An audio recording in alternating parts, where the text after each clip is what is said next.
Good evening. You're just in time for the Nation Leadership Forum. My name is Zena Bondati, and over the next hour or so, we're going to have an exciting conversation about clean cooking and how to achieve universal access to clean cooking for the Kenyan population.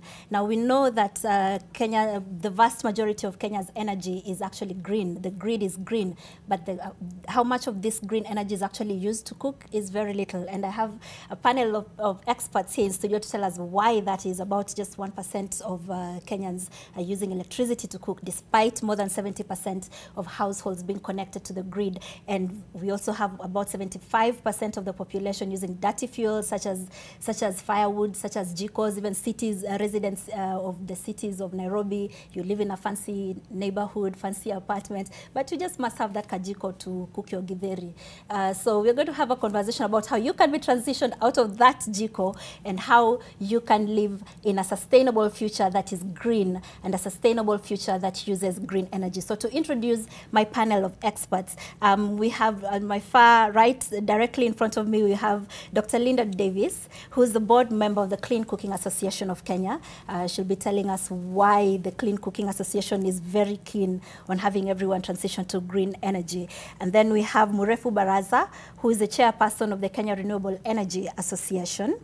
We have Dr. Mary Njenga, who is a scientist in bioenergy from ICRAF. And last but not least, the government is represented, Engineer Isaac Kiva, who is Secretary of Renewable Energy in the Ministry of Energy. Later on, we expect that the CS Davis Chirchir will be joining us to talk about the LPG strategy that the cabinet approved last week, and what that means for you as a Kenyan, especially if you're looking to build a house, if you already have a house, what will that mean for you? So when the CS joins us, we'll be able to have that discussion. So you can join this conversation online. The hashtag to use is on your screen, Nation and NMG Leadership Forum. You can tag me at Zain Wandati and also at NTV Kenya, and we'll sample your thoughts and your questions to the panel and also to the CS when he joins us. So let's get started. I'd like to start with Dr. Davis. Why clean cooking? Oh, that's a great question. First and foremost, it's a pleasure to be here. So thank you very much for this very, very important conversation. And here, as representing the Clean Cooking Association of Kenya, we're an organization that brings together practitioners who are motivated to bring affordable, accessible, safe solutions to Kenyans everywhere. So why clean cooking? Clean cooking is very, very important to our health. The lack of clean cooking fuels is a leading driver of disease in Kenya, bigger than AIDS, tuberculosis, malaria combined. Cooking with an unsafe and traditional fuels in unventilated spaces is a leading driver of poor health. Secondly, when you think about the environment, you know, the lack of clean cooking solutions, using charcoal, using firewood, is a driver of deforestation, and as a consequence, climate change as well. So many Kenyans are really at the forefront of innovative solutions, innovating cooking solutions that will provide minimal indoor house pollutions, and you will be able to cook in a safe environment. And an example of this is the LPG you have in your home. You're not coughing, you're not splattering, you're not wiping your eyes when you're cooking with LPG. When you cook with ethanol, that is the same as well. And there are other innovative solutions that my colleagues will discuss as well that are truly clean, truly safe, and you're cooking in a dignified way, especially for the women of Kenya, who are the ones who take the responsibility for cooking. Barasa, some might argue that maybe when you push the agenda of clean cooking, you're at war with tradition, because firewood is at the heart of traditional cooking. And there are a number of people who say ugali sitamu kaijapikwa kwa kuni. Mboga haijaiva kaijapikwa kwa kuni. So are we at war with tradition? Yeah, tradition is good. Let me also start by thanking you and the team for having me on this very, very important conversation. And picking up on what Linda just mentioned, the use of traditional forms of cooking contribute to about 23,000 premature deaths in Kenya every year. This is a statistic from the Ministry of Health. But what's 23,000 deaths? This is 2 times the number of deaths attributed to malaria. And if you think about it, that means 63 Kenyans die prematurely every day because of the way they cook. So this is an absolutely important conversation that needs to be had. 63 Kenyans, it's like two 33-seater matatus plunging into River Nithi every day, or Ngaindevia every day. Two plunged yesterday, two plunged today, two plunged are going to plunge tomorrow. That's how many people we are killing. Exactly. So it's a very important conversation. And the question of traditional forms of cooking, it's an important one because people prefer different cooking solutions for different types of foods. But like has been mentioned, there are other cleaner solutions that you can use to prepare those foods. Dr. Njega, maybe we need to back up a moment and just explain what is clean cooking. When you say clean cooking, what are we talking about really? When I think about clean cooking, a couple of things close my mind. One of the things is that what type of fuel am I cooking with? And then secondly is that what type of cooking appliances am I cooking? And then the third is what kind of kitchen environment is it? What kind of ventilation is it?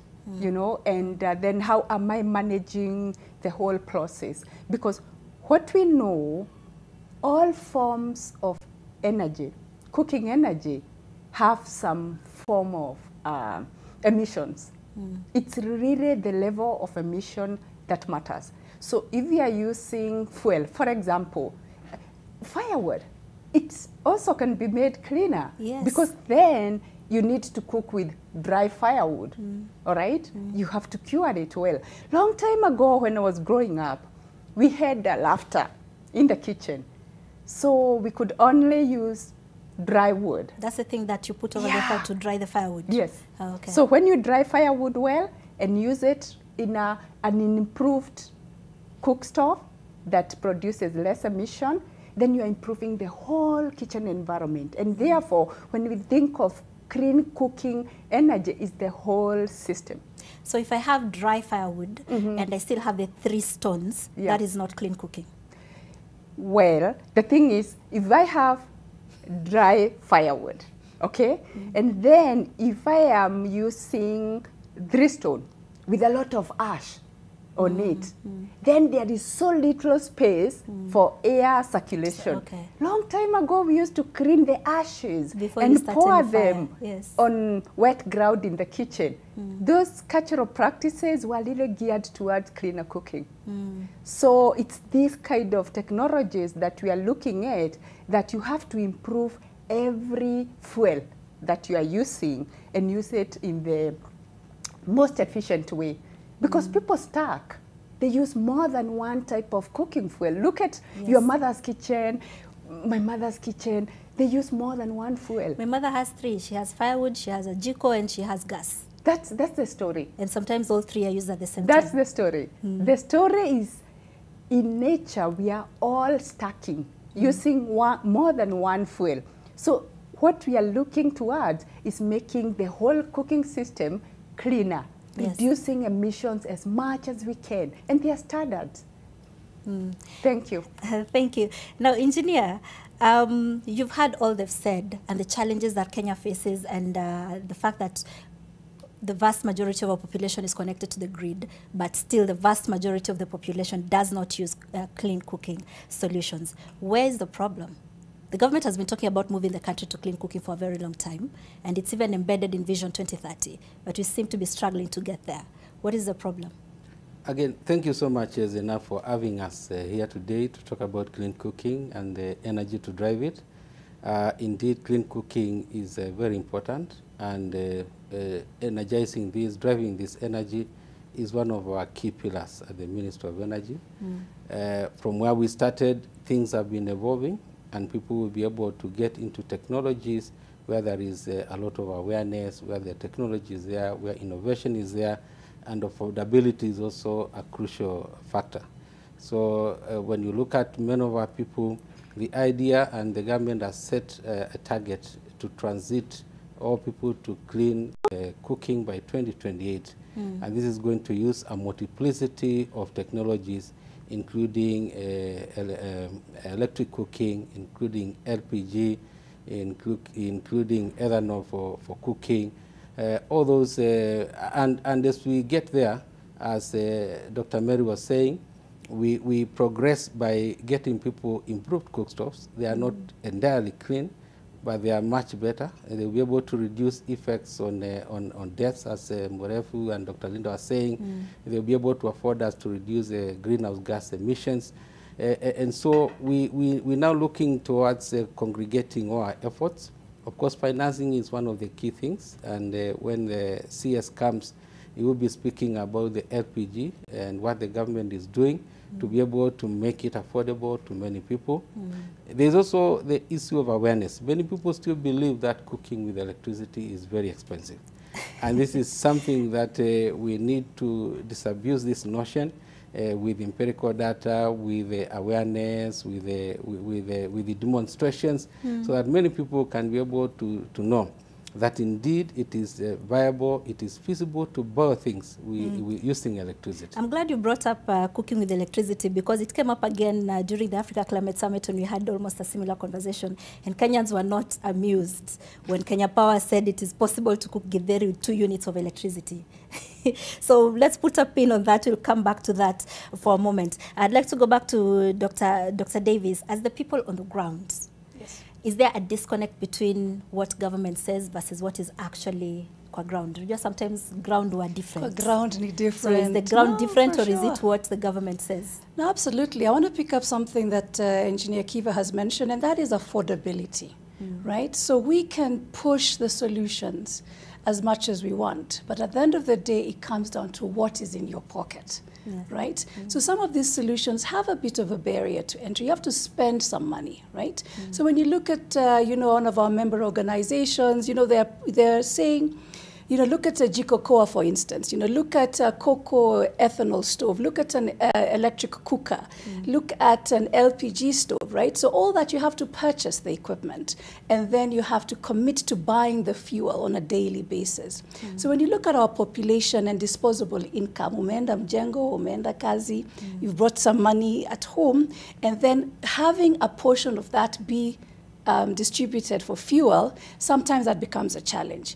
And some of the fuel, for example, like LPG, absent innovation, you have to have stock. Inakuja na mtungi. Mtungi is what, 3,000 bob, or whatever the amount is, So you have to have that amount of money. And that becomes a barrier to a number of the people in our population who are unable to have that stock. Right? So you find that one of the innovations we have to come up with, especially, and these are things that members of the Clean Cooking Association, all the practitioners, is how can we increase affordability? Right? How can we sell fuel on small, kidogo kidogo? Like bundles, uko na 100 leo, you'll still talk. You've got na 200, you'll still talk. How can we do that for fuel as well? Where we can actually have everybody in Kenya be able to afford a clean cooking solution. So, Morefu, I'd like you to pick up from there, that point of cost. Because that's something that is out of reach for many people. An ordinary jiko, the one with firewood, that one you can buy for 300, ikienda sana 500 shillings, na umepata jiko yako. Kuni ushago zinauzwa 30 bob a bundle, or maybe even 10 bob, depending on where it is you're from. You see, these are very cheap options. And then you bring to me an improved jiko that costs me 3,000 shillings. The vast majority of the people who are using these dirty fuels are in the rural areas, where this 3,000 to get is a problem. How then do you make that cost affordable to them, so that it makes sense why I need to leave alone my normal jiko and take your clean jiko? Right.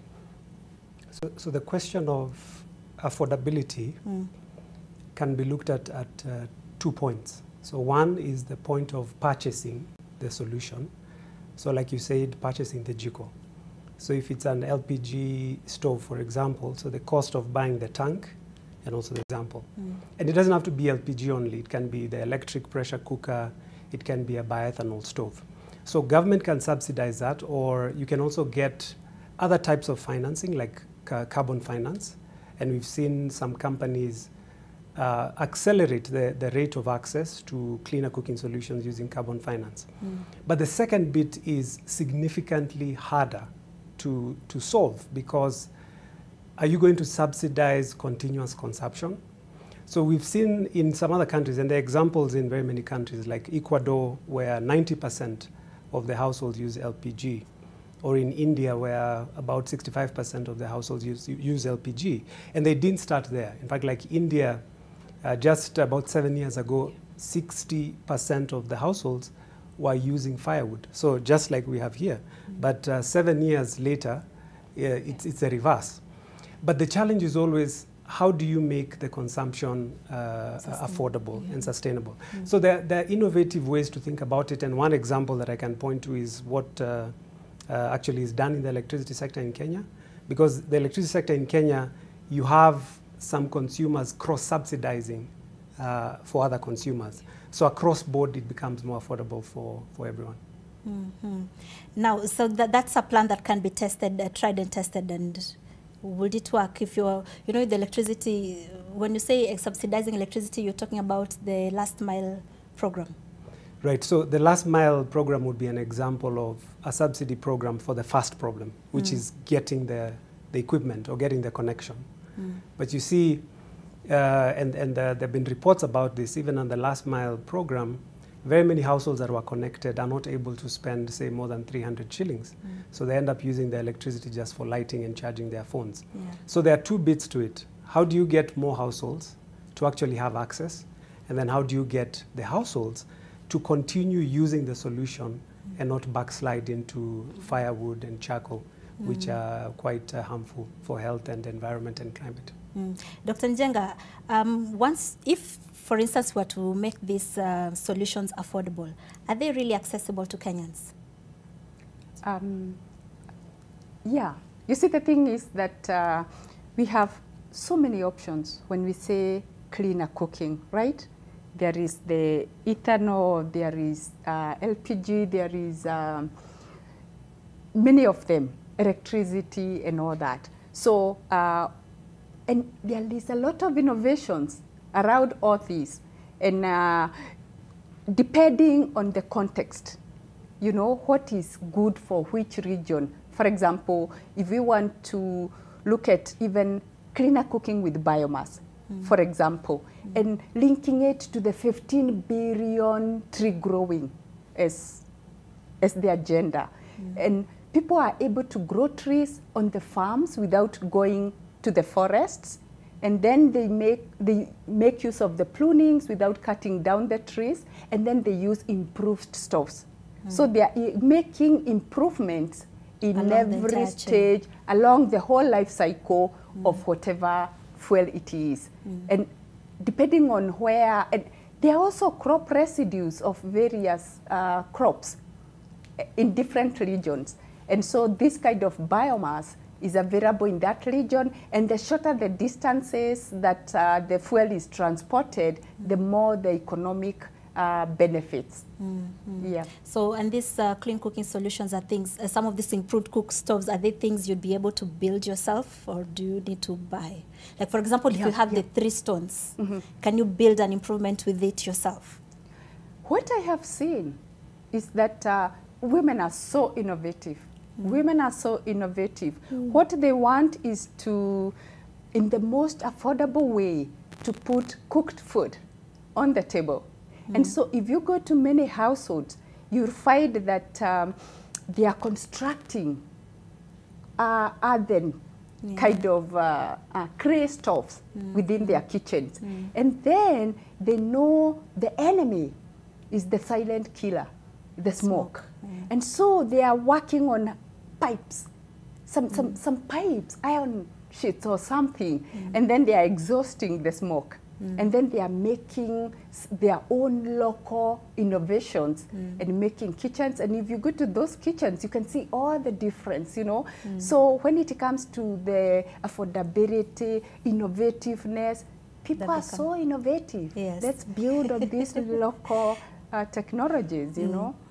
So that's a good point to take a break. When we come back, there's a question already for Engineer Kiva. Someone wants to know what happened to the 500 shilling gas that were promised, and if it still exists, if that could address the issue of affordability of clean cooking. We'll take a break. The Nation Leadership Forum will be right back on the other side.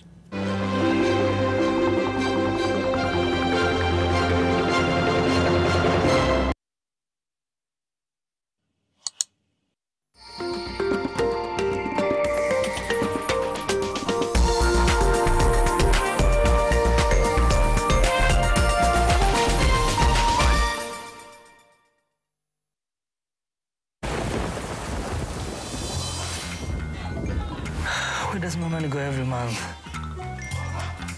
This again? It doesn't have to be like this. This is Loop, a digital smart wallet that links all our accounts from any bank. Take control, safe, and secure. Wanna save more when making payments? Loop's got deals just for us, and we can pay into any bank or mobile wallet account. More control, higher sending limits, lower fees, less stress. Now, let's make next month a little better. We're smarter than this. Download Loop and control all of your money from one app. Loop is regulated by the Central Bank of Kenya. Wateja who prefer stock zangu juu ziko tayari kuvaliwa pap lakini vile hii ekonomi imetufinya, ilinibidi kubadilisha sabuni nikatumia ingine rahisi. Bala, ilibidi nioshe kila kitu mara mbili. Sikuwa na otherwise, nikarudia Ariel. Mi hupata clean and fresh results kwa mosho mmoja tu. Ariel ndio siri yangu. Sasa story yangu iko popular sana. Ariel, usafi bora kwa mosho mmoja tu. We asked the children, how many of you brushed this morning? And this little boy, his hand didn't go up. And I said, well, why didn't you brush this morning? He said, my brother was using the toothbrush. If I'd waited for him, I would have been late for school. I'm sorry, I get a bit emotional when it comes to that.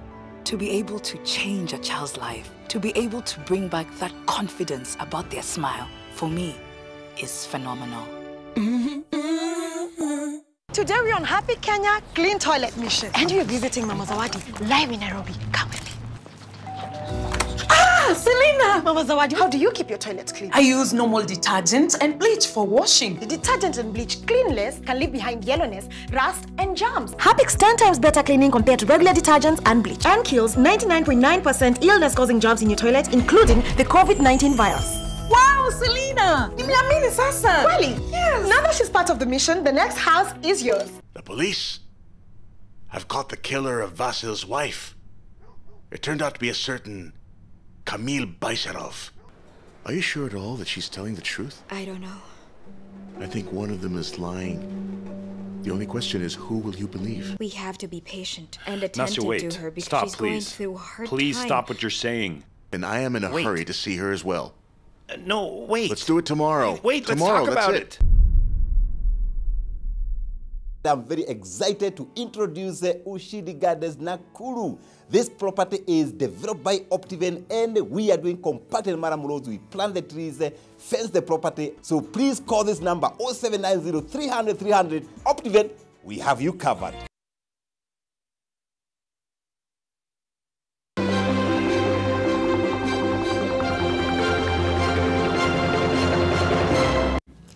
Welcome back. If you're just joining us, this is the Nation Leadership Forum and you're talking about universal access of clean cooking and what that means for you as Kenya moves towards transitioning every single Kenyan household to clean cooking by the year 2028.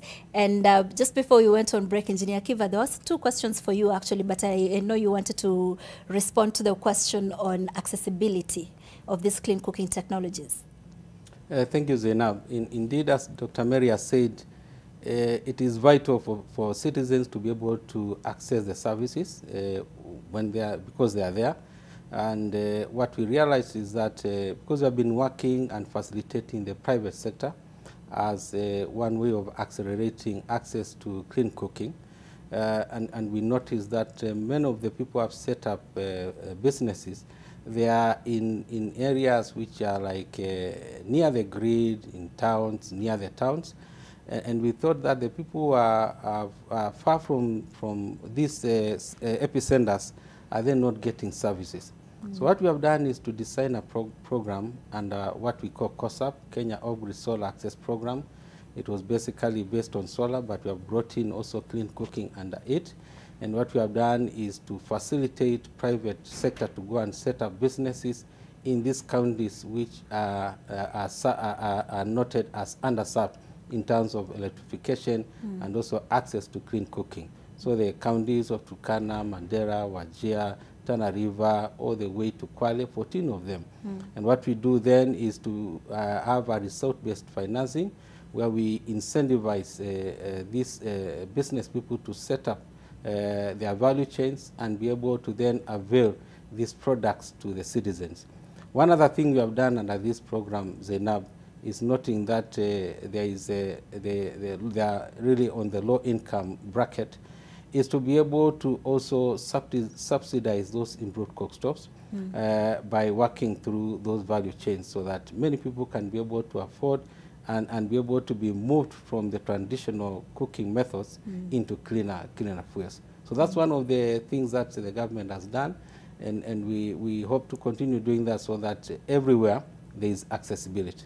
Okay, so now the question that was raised to you before we went to the break. Kenyans were promised gas of 500 shillings. In fact, the question says, ask engineer where that gas for 500 shillings went, or if it still exists. Zainab, as you alluded, indeed there was a cabinet discussion this week, and what the government wants to do is now to implement the LPG strategy. And the LPG strategy has a number of things that the government is going to do. One of them is to be able to do the infrastructure for LPG and have one common user terminal at the coastal area, and then after that facilitate the private sector to have refilling stations in the hinterland.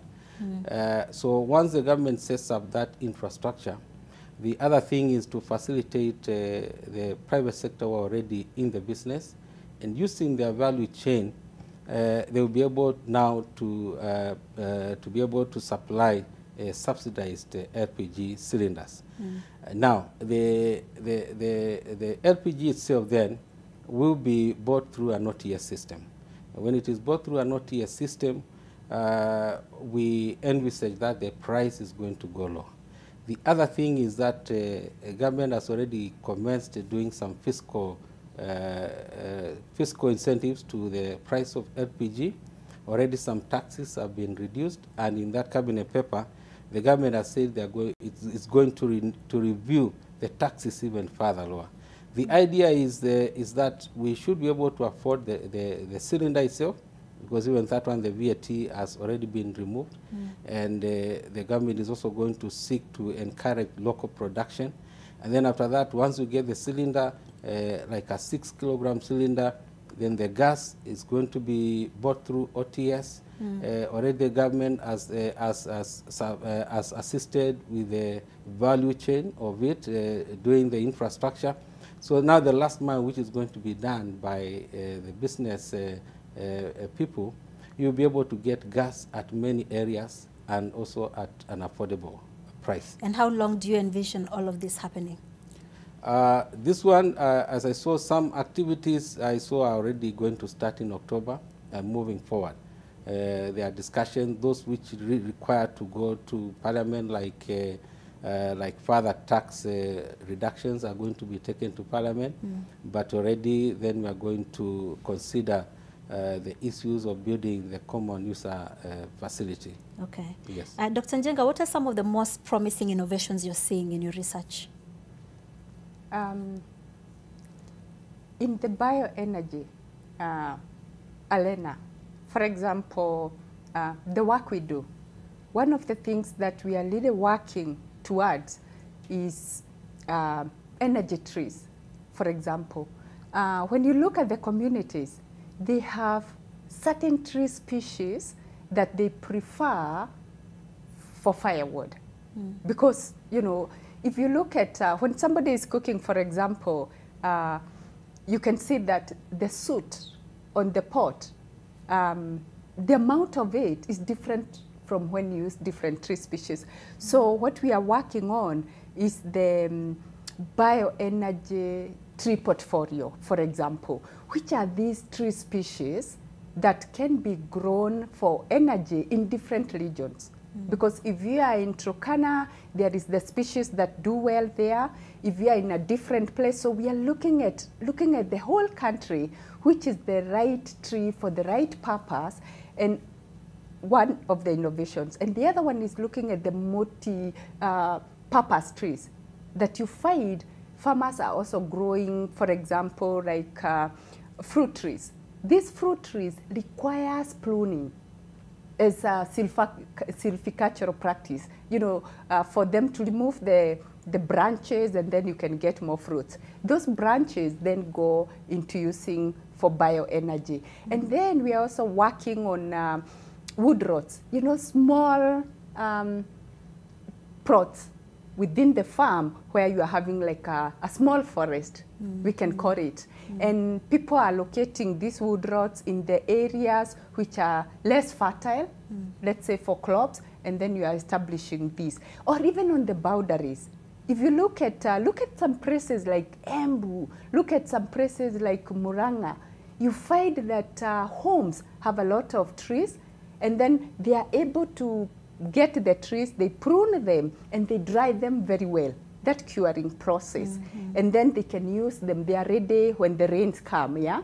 And then trying to mix that then with improved stove, where you are using the firewood, and then you are harvesting the charcoal before it turns into ash, and then you are using that. That's what they call biochar, but it's really charcoal when you bury it in the soil. And people are using that charcoal to put it in the soil for soil improvement. Yes.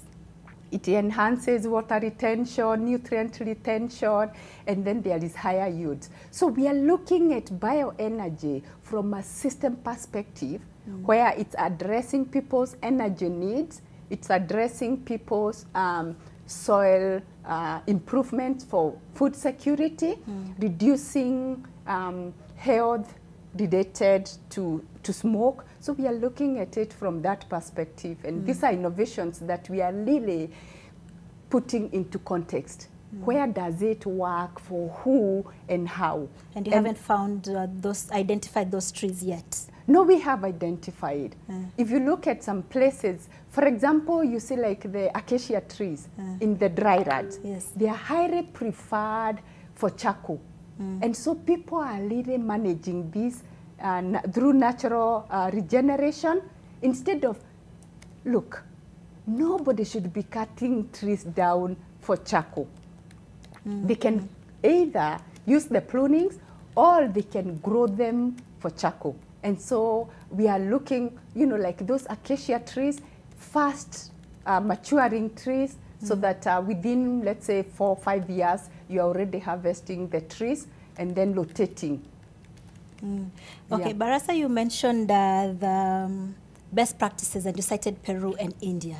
Have you seen parts of Kenya that can be used as best practice areas? Yeah, absolutely.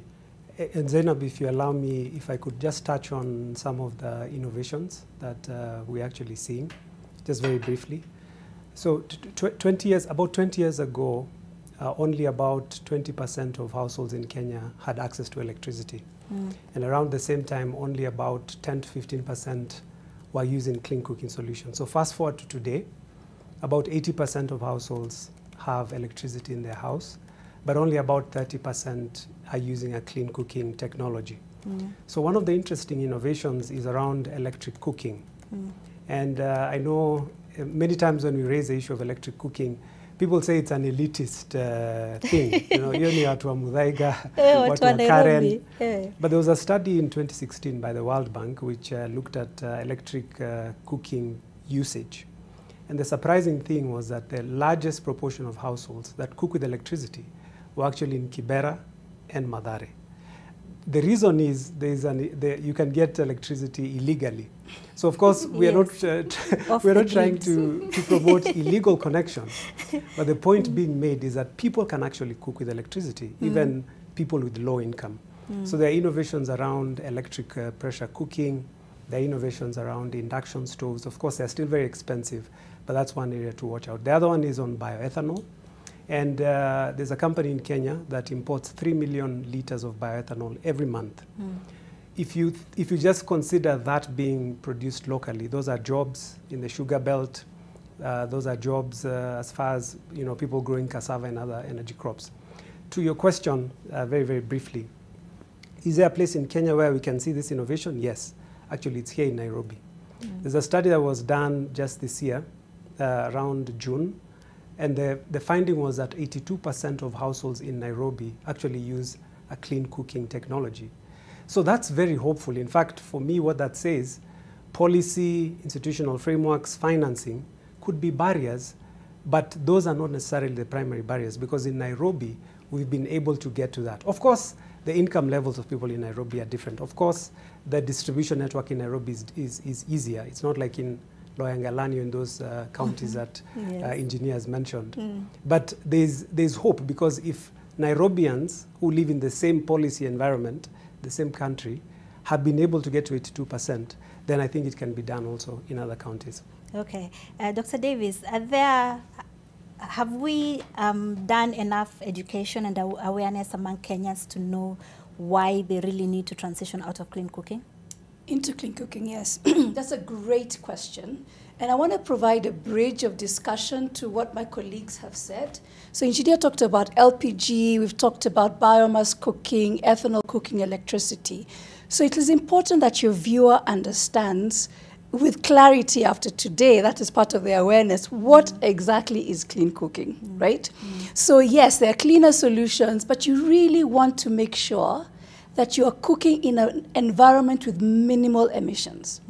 Minimal emissions, and that is when your health is impacted, right? So we've talked about soot situations, we've talked about when you're cooking and you're coughing and you can tell from that day that your health is impacted. The kerosene, the smell, what that looks like, right? So it's very, very important that we understand that when you talk about clean cooking, we really are looking at different categories of clean cooking, right? So we've talked about the category of LPG. We've talked about the category of ethanol cooking, which I'm a practitioner in. As Murefu said, we're growing cassava and we're making ethanol for domestic production. We've talked about electricity. So what I'd like the viewers to understand in terms of awareness is, number one is examine your environment, as Dr. Njenga has said. You know, look at your entire system of cooking, right? And you can ask yourself questions, right? You know, around the cooking environment, what is the implement you're using for cooking, right? The 3 stone fires, you know, how are you improving those environments, right? So, so it's very, very important. It's very, very important that the consumer actually understands where they are in the mix, in the different categories. Are you on the charcoal, right? And if you're on the charcoal, how are you burning this charcoal? Right? Are you on the firewood? How are you burning this firewood? And then are you also aware of innovations that have been described here, such as ethanol cooking fuel, such as electricity, such as LPG, you know, and other solutions that are around there, right? So that is what I really think that is very, very important. That start with asking yourself where you are, how are you cooking, right? And, you know, the implications are when you do a self-assessment, you can tell whether you're using a clean cooking solution or not. Now, you mentioned charcoal, and a lot of times when you're buying charcoal, you don't know what tree was used to make the charcoal, or you're buying it knowing that imekauka vizuri, na ukipika nao itakuwa sawa. Until you get home and realize, hey, this charcoal has way more smoke than it does fire. How is it possible for, if you're in the charcoal spectrum, is it possible to, what's the word, know if the charcoal you're getting is going to be more dirty than? So again, to avoid confusion, right? When you're cooking with a biomass, like charcoal, right? So I like to think of those as transitional fuels, right? Real clean solutions are clean burning, right? So the question of this one imeleta moshi na hii haijaleta moshi is probably not the right one, right? So as a charcoal community, right, really understanding, for example, if I want to make my charcoal usage better, then you're looking at the implements, the cooking solution, right? You're looking at the cook stove that you're using, and you're looking at the environment that you're using the cook stove, and that is outside. You do not want to be using your charcoal jiko in the home, right? Because you're going to be releasing noxious gases, which will impact your health. There's no two questions around it. Whether you can see the smoke, you can smell it. Having a biomass burning jiko, whether it says on the box reduces emissions by 50%, where did the other 50% go? You're breathing it, right? So you want to make sure that you have the cleanliness from the implement, the fuel, and where you're doing it. So if you're on the charcoal, make sure you can try and buy an improved cook stove and cook outside. Right, or in a well-ventilated kitchen. If you're on the firewood, again, there are innovations that Mary Njenga has spoken about. With electricity, there's EPC, electric pressure cooker. With bioethanol, which is, as like I said, I'm a practitioner in that, there are cooking solutions around that. With LPG, we're all familiar with that. So you really have to look at where you are and make that a little bit better, you know, and to actually get to a really clean solution that hits all the boxes. One, it's good for your health, like it doesn't impact your health, not kidogo 50% or whatever it is, fully does not impact your health. It does not impact the environment, right, in the sense that deforestation-based logging, and it doesn't impact climate change as well. So you really want to look at, you know, the whole life cycle of your solution and make sure it is truly clean. I want to pick up again on the issue of using electricity to cook. And Dr. Davis there has clarified electric pressure cooker. And again, we've mentioned the costs of clean cooking solutions. An electric pressure cooker is not a cheap thing to buy. So if you're telling me that it's cheaper to cook with electricity, for example, if I'm in the city, compared to if I want to cook githeri, it's cheaper to use electricity. First of all, if I'm using this electric pressure cooker, is it githeri that's been pre-soaked? Or githeri ile menua kwa soko, mahindi mekauka, maragwe mekauka, naweka yote kwa pressure cooker. You know the kind of githeri that you leave on the fire overnight in the village. What kind of githeri are you putting in that pressure cooker? And why does this cooking with 2 units of githeri only work with a pressure cooker? Okay, so to your first issue, it's really about the cost of this electric pressure cooker. We know that for us to be able to also bring down the cost, we need to increase the uptake. We need to have some, to have it at scale, and that's what the government is looking at scale, at the speed, and also at the affordability. And one of the things as government we do is to be able to see how we can facilitate the private sector to get these electric pressure cookers in a cheap way. And one of the things, of course, is the fiscal regime about reduction of taxes. But again, there is also one of our development partners. We are looking to have a big program on electric pressure cookers, utilizing the carbon which you are going to offset. So the idea is using the monies that you are going to save on the emissions, and then we attach ourselves to somebody who can be able to purchase these carbon credits, and that value now goes into subsidizing or goes into buying down the cost of not only the pressure cooker but also the electricity moving forward. Because as you cook with it, then you are going to be saving on greenhouse gas emission as long as you cook with it. So the equivalent for that, what you can get from carbon trading, can then be plowed back, and it can then be able to bring down your cost of electricity in the next month. So that's one of the things that we intend to do. And as you increase awareness of people, as many people are buying these implements, then the cost obviously is going to come down. So you'll be working with the private sector who supply or manufacture these pressure cookers so that they can do it cheaper, so that when I buy it, because currently it costs nearly 10,000 shillings to buy. So when I buy it, it will be less than that. Is that what you're saying? Correct. And even by the virtue of the government setting up the strategic goal that we want to transition to clean energy by 2028. Already the business people, the manufacturers have already seen there is an opportunity there. Indeed, I know like 2 years or so ago, one of the companies which produces these electric cookers here around Nairobi installed a new factory, because the demand, they can already see the demand is going to be high. When you do that now and you manufacture at scale, then per unit also comes down.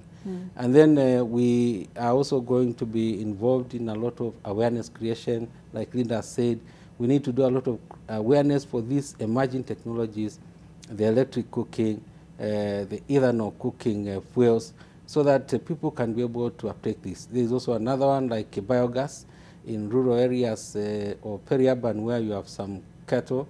about 4 or 5, you can be able to do a biodigester and be able to get clean biogas to be able to cook with. So a lot of awareness and government looking at what we can do to be able to leverage what the private sector is already doing out there on the ground.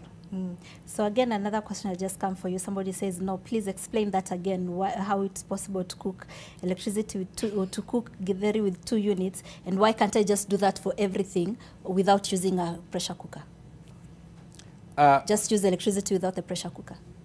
Well, you know, pressure cooker then assists you because it is, when you are cooking, as my colleagues have said, you also look at how you are going to do it. And it is good to do it in an energy efficient way. So like why the open fires, other than adding to the smoke and the indoor air pollution, the other thing is that they are not sustainable because there is a lot of wastage. It is open, so a lot of it is going through.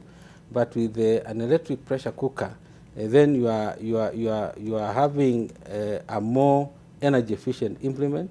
You are conserving that heat over there, and then the combination of heat and the pressure will give you a food which is cooked well. Dr. Davis, I hear you laughing. Have you tried that experiment yourself? No, absolutely. The And does it work? Of course, it does. It does. But I want to pick up one very important point on the awareness, right? You know, we have a Clean Cooking Week coming as the Clean Cooking Association of Kenya, and a lot of organizations that work in this area are really putting themselves out to really create education and showcase their solutions, right? So I really would want to urge your viewers to really look out October 22nd, coming up, October 22nd to 26th, there's going to be a lot of conversations around clean cooking. I'd encourage everyone to, now's the time to ask questions. These questions, this is a short panel, but on the 22nd to 26th, and during the Clean Cooking Week, there's going to be a lot of government awareness programs, private sector awareness programs happening all over Kenya.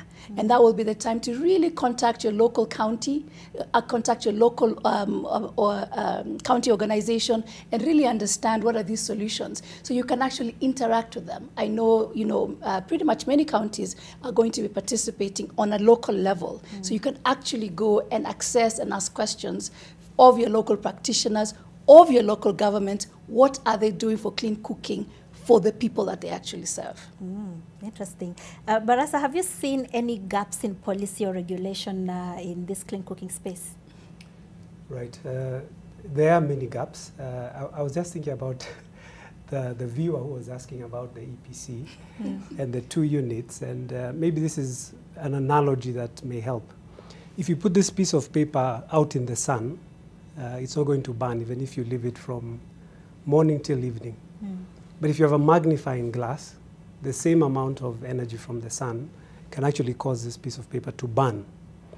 So it's not a very accurate analogy, but the EPC, the electric pressure cooker, the way it's designed, the way it's insulated, and the way it concentrates the energy from the electricity enables it to cook faster using less electricity. So yes, in fact, we have done a study comparing cooking with electricity and LPG, and cooking with electricity is surprisingly very, very affordable.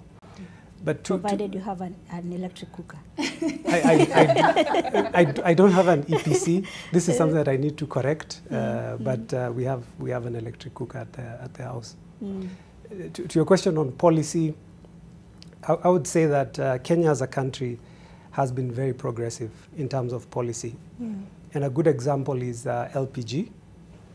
The rate of use of LPG has accelerated dramatically over the last 10 or so years, and this is because of policy. Engineer Kiva touched on some of the issues on taxation, so VAT exemption, issues around the local manufacturing of the cylinders, refilling, all this is because of a supporting policy. But there are gaps, obviously. One of the ones that I would actually like to throw to Engineer Kiva and the government colleagues is promoting local manufacturing. Because when you talk about cooking, many times it's relegated to a residential issue in the kitchen. But cooking is also about job creation. There's a company in Kenya that employs 3,000 Kenyans. It's a cooking, manufacturing, and assembly company. 3,000 Kenyans, if you count the casuals and the ones on contract. Safaricom employs about 6,000 Kenyans. This is a cooking company. And this company exports to DRC, to Tanzania, to Uganda. So cooking is beyond just the thing that we do in the kitchen. Of course, that's where it starts, but it doesn't end there. So one of the policy gaps, I would say, is to promote local manufacturing and assembly. So things to do with import duties on equipment. There's a company that's thinking of setting up micro distilleries for bioethanol. So these are small contraptions that can use, say, bagasse from the sugar sector and convert that into bioethanol. But they need to get favorable tax regimes to import these micro distilleries because they're not used here. And then the last thing is also on local production of the fuels. So like Linda mentioned, and her company is working with women at the coast to grow cassava. So they're getting a livelihood, they're getting employment, and this is really how we should look at cooking. So not just the policies to acquire and use the fuel, but the broader issues of environment, the broader issues of employment, the broader issues of forex. Because when we are not importing LPG, for example, we are not using the foreign currency that we really need in the country. Right. Dr. Njenga, what would you like Kenyans to remember from this conversation? One of the things that is good to remember is related to relate cooking energy and something like climate change, okay? And one of the things is to look at how can cleaner cooking contribute to reducing emissions so that we can reduce the global warming, and also how can the energy systems, let's say growing energy, contribute to being sinks, like absorbing the carbon dioxide, such that they are doing both ways. We are reducing emissions as much as possible from cooking and processing, but also growing, for example, like trees. Even if we are growing them for energy, they are having other multiple benefits of absorbing the carbon dioxide. One of the things that really we have worked on with the Ministry of Energy and Petroleum is to develop the bioenergy strategy, 2020 to 2027, and we were relating it to the big global challenges.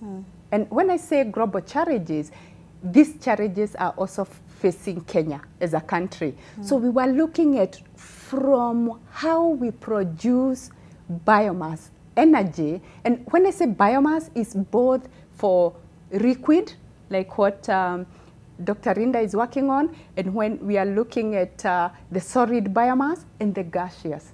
And there are a lot of innovations even on biomass electricity being produced from biomass material. So what I would really like us to believe in is that bioenergy can be made truly sustainable, addressing sustainability inefficiencies at every single stage along the way. And then looking at how does it contribute to enterprises development, job creation around the whole thing, and answering the real challenges that are touching on people, and also looking at multiple benefits. Promoting livelihoods, and but in a cleaner way, for sure, in a cleaner way. And that's an excellent point to wrap up this conversation. I promise that we'll have another conversation with the CS for Energy himself, talking about the LPG policy, and he has arrived. And yes, we are going to be talking about that policy on the other side of this break. I'd like to thank my panel here, Engineer Kiva right next to me, Dr. Mary Njenga from ICRAF. I'd also like to thank Murefu Barasa and, of course, Dr. Linda Davis, all of you for sharing your expertise. This conversation does not end here. You can still follow it online at the hashtag NMG Leadership Forum. You can also tweet them individually and ask your questions. When we come back from this break, we will have the CS Davis Chirchir on the set. We'll be right back.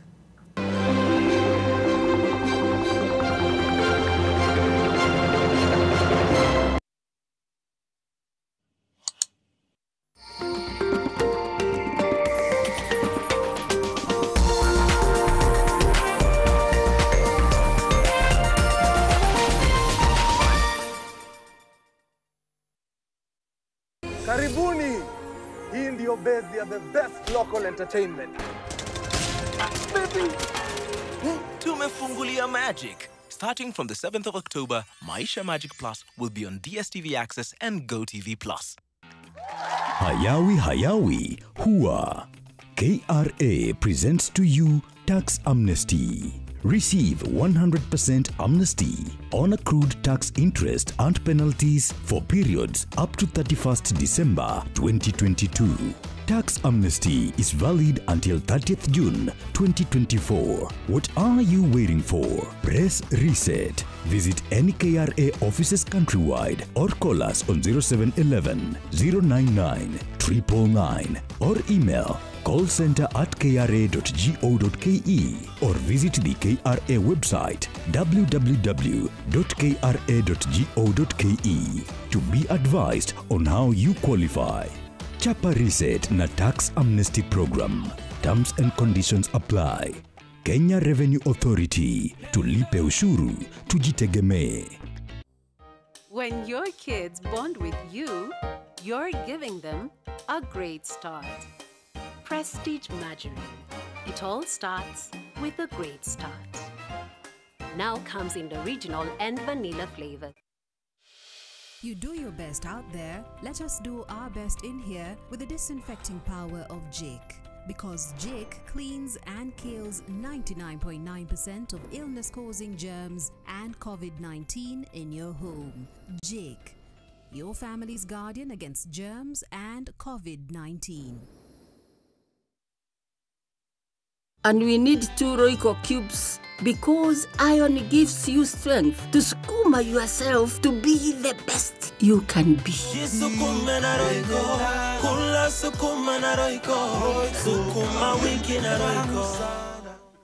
Mortein Doom, with its trusted formulation, it provides protection in seconds. So spread the Mortein Doom message of how we, you and I, can fight to end malaria. Mortein Doom, Kenya's #1 choice.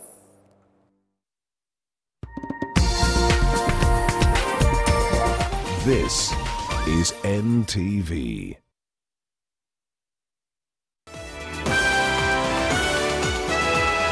Tonight, the ghost whisperer is screaming. Court orders man who created a non-existent school to pay 11 million shillings he received as capitation. How many more are out there? Also tonight, tumelift ile moratorium ambayo ilikuwa imewekwa. Not so fast, Mr. President. Court declares lifting of logging moratorium unconstitutional, null and void. This as CS Tuya fails to name 23 KFS officers sacked for complicity. Plus, Paul Mackenzie, not so like St. Paul. Prosecution says remanded deadly cult leader is sending letters to his followers, asking them to fast until they die. Is he unstoppable? And political unity amidst silent discord. Kenya Kwanza, Azimio and other short stories. Front and center tonight.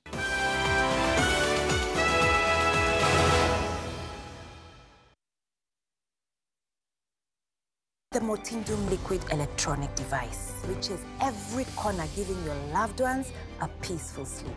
Together, we can fight to end malaria. Mortein Doom, Kenya's #1 choice.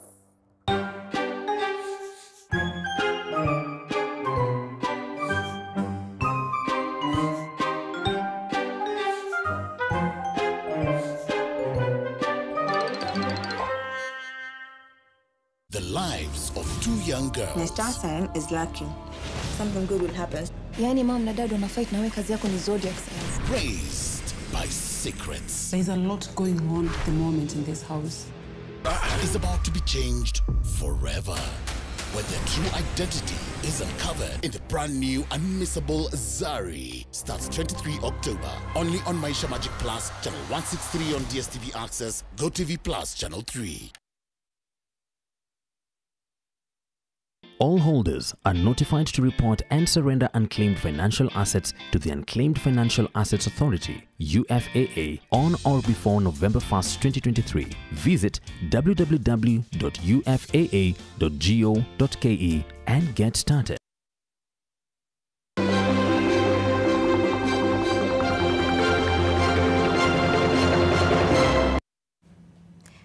Welcome back to the Nation Leadership Forum. I did promise that we'll have the CS for Energy in the studio with us today to talk about the LPG growth strategy. And he is here. We were racing against time and competing with the cabinet. Yeah. The cabinet was sitting this evening and he did manage to make it here. So CS, without wasting too much time, the growth strategy, the LPG growth policy, what is it? Thank you, Zainab, and nice to be here to basically get all of us to understand what the government is doing in the LPG growth policy intervention to basically address a number of things. Climate challenge, climate action, address the question of health. You know, 70% of our households today do the traditional biomass cooking using firewood. And you know the way we live, our huts, they don't have good ventilation. Yes. And so a lot of our rural folks are really having the challenge of cooking with really the challenge of unventilated, inhaling incomplete combustion gases from different kind of... So the government is taking an initiative, and on the 9th of October in Kisumu, we did approve an LPG growth policy intervention, which is seeking to look at the whole value chain and particularly bring down the cost of LPG to significantly comparable to maybe charcoal, maybe cheaper, and ensure that we are able to address this challenge of climate change, address the challenge of pollution, address the challenge of conserving our forest, which is a good carbon sink, and ensure that really we do get to where we've promised to be carbon neutral or to be basically a clean environment for our country. So some of the interventions, like you ask, include building the whole value chain from bringing in large vessels of LPG gas. You may not or may be aware that at the moment there's no price discovery for LPG. It is basically traded without an understanding of what the price should be. So what we want to do is to build a big container facility in Mombasa so that we are able to bring big ships under an open tender system. So there's competition on how we bring gas. We get some price discovery and be able to build the whole value chain all the way down to the rural homes where we plan to provide close to 3 cylinders to the rural folks. Okay, so from that communication, from that cabinet meeting that you mentioned in Kisumu, it says that the policy proposes regulations that will require all housing developments to have provision for LPG reticulation infrastructure implemented. What is reticulation? What I meant when I said the whole value chain, in the new housing framework which the government is developing, the current estate that we are building 100,000 houses in gated communities, there is no reason why the way we build a house and reticulate power, so that when you want to plug in to charge your phone, there's a point for plugging in to charge your phone. When you want to drink water, there's a tap. So reticulation for gas will mean when you want to cook, gas will be piped to the house. So no need for a cylinder. So in structured house development, there'll be regulations which will ensure that, like we do wiring of buildings, like we do water for buildings, we'll be doing reticulation for gas in the new developments that we'll be doing. For the other rural homes where we don't live in estates, we'll be providing 3 cylinders to ensure that everybody, you know, the biggest inhibiting factor to using gas is the cost of entry, the price of the cylinder, 2,000, 2,500. If we give you a cylinder and make sure that you are able to pay as you go, buy 2 kilograms of gas, buy 1 kilogram of gas at 50 shillings, 100 shillings, we can certainly replace the use of charcoal. So back to the reticulation into homes. You said this will apply to the homes that the government is currently building. The existing homes, that the estates around Nairobi, the private homes also around the country. How will this reticulation work for those?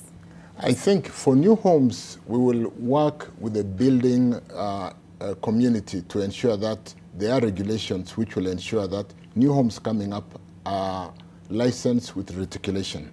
For the homes that have been developed, we will encourage and work on a program of reticulation, because it would only make sense and it would be cheaper economically rather than every home to have a gas cylinder, because the logistics of refilling a cylinder is equally expensive. There's a cost. So if we're going to minimize the final cost of gas to the home, we will have to work on reticulation equally for the developed estates. And who's going to foot this cost of reticulation? What we're doing is sometimes in 2014-15, we realized that paraffin many times is used by the unscrupulous traders to adulterate diesel and petrol. So what we did is we introduced a levy on kerosene of 18 shillings, which is meant to discourage adulteration by bringing the price of kerosene close to the price of the other fuels. Because what we are doing with that 18 shillings, we will build it, securitize it, build a fund that can be able to support the growth strategy of LPG in reticulation and in provision of gas cylinders. In a year, we do get about, under that levy, about 2.6 billion. If we securitize that fund, we should be able to ask the cylinder producers to provide cylinders to the homes, and that fund becomes the repayment platform where we are financing the provision of those cylinders, and equally for reticulation. So if I want my private home reticulated, it will be paid for by that fund? For the new homes, it's not going to be much more expensive to reticulate. You can imagine the way you could go to a house without electricity, and then you start having to dig the walls to provide cables. If it is built to the house, the cost is so insignificant that I'm sure you'll be happy if you buy a new home. It's got piping for gas, like it has piping for water, and it has got electrical cabling for power. So we'll put in those regulations. I don't think it will make significant increase in the cost of infrastructural development of the home. But more importantly, we really want to target the 4.4 million Kenyans who live below what you would call the low-income households. Those are the areas we are targeting to providing the 4.4 million cylinders, because you and me surely can afford a cylinder. But the guys who live below the line, the low-income homes, are the ones we are targeting. And these are the people who are most impacted, and the people who really use, I don't think you use firewood. And therefore, we are really targeting those guys out there whose health are being impacted because they use firewood, and more importantly, cutting the forest. And in this time of climate change, climate action, those are the homes we are really targeting. How will you ensure the safety of this gas? Because we've seen unscrupulous people even doing illegal connections with electricity. We saw some spillage on a pipeline that ended up exploding and killing a number of people. And how will you ensure that this gas, from the time it's leaving, wherever it is it's leaving, to the point it's getting to this home, there's no monkey business hapo katikati? Currently, one of the biggest challenges are the illegal refilling of cylinders, where when you even buy gas, you don't know whether you've bought 6 kilos or whether you've bought 2 kilos, because there is unscrupulous refilling of cylinders. The cylinders under the growth intervention will be looking at introducing technology for managing the refilling of cylinders, so that those companies who put in so many cylinders into the market would be able to get back their cylinders for refilling, because they are certified and licensed to do so.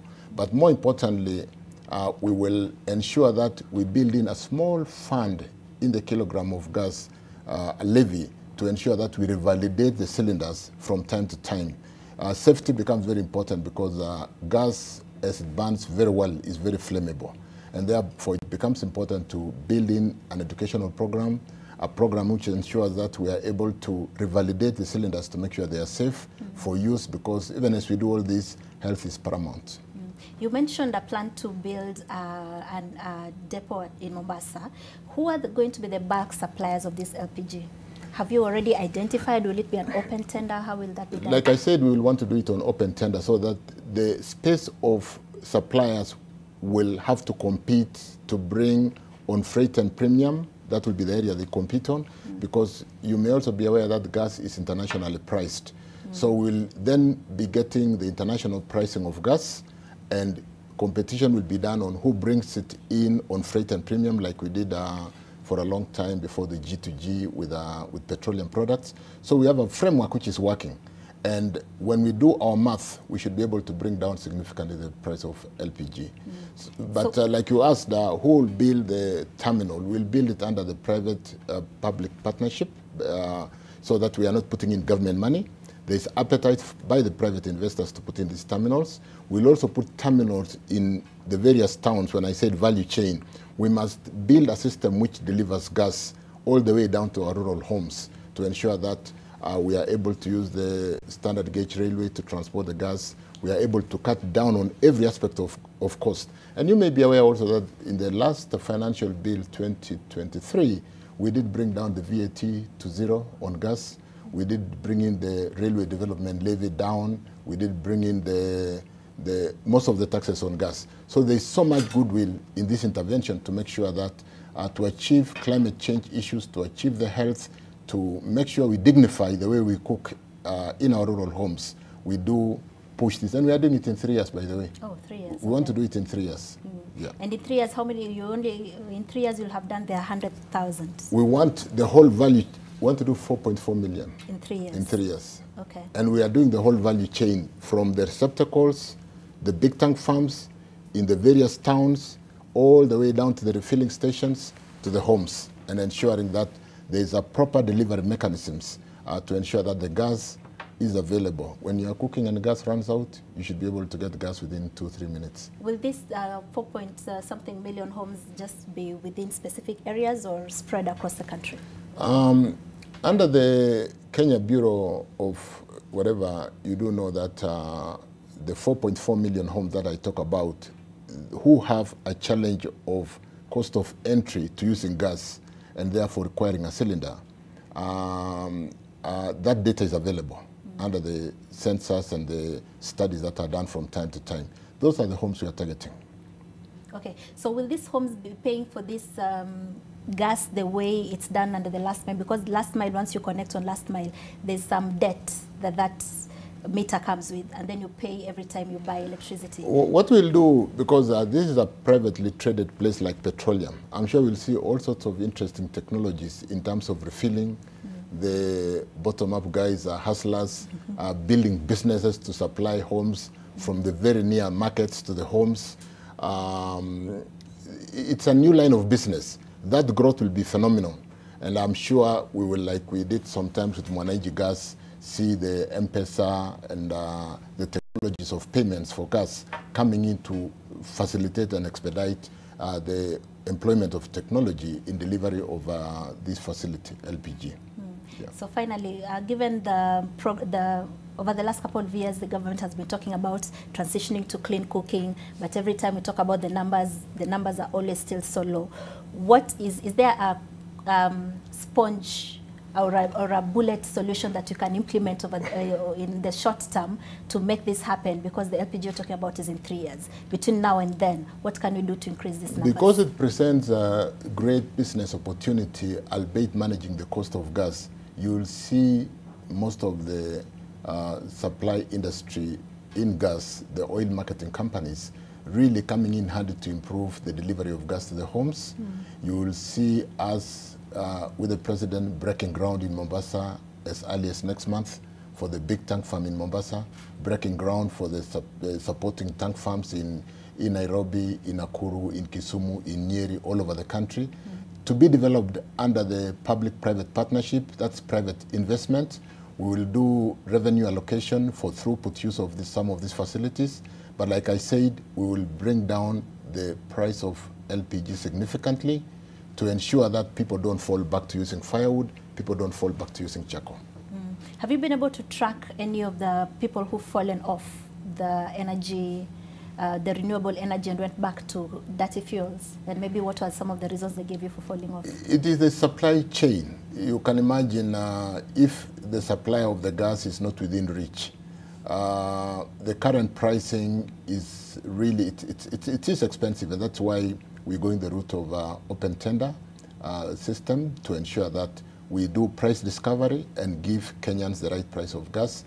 Most of the people who would fall off, sometimes they would feel maybe it is cheaper. We'll do a lot of public education to really show the comparator between charcoal cost, firewood cost, including the cost of damaging the environment, which cannot be priced, and ensure that people do really understand why it will be cheaper to use gas, both in health, environment, and also in prestige. Yeah. Okay, in 10 seconds, what are the 3 key things you want Kenyans to know about the LPG policy? LPG is a good transitional gas, but even as we do LPG, we are going to be working very fast with the biofuel developers. I've heard you discuss about the cassava and how you move from cassava to the biofuels. There are companies like Cocoa who are supporting us in doing the cassava, doing the palm, whatever, and moving to ethanol cooking, which is also a biofuel which burns very well. And then so even as we run LPG, because it will be easy to run the value chain and the distributorship because of the way we are going to buy in bulk and get the correct pricing.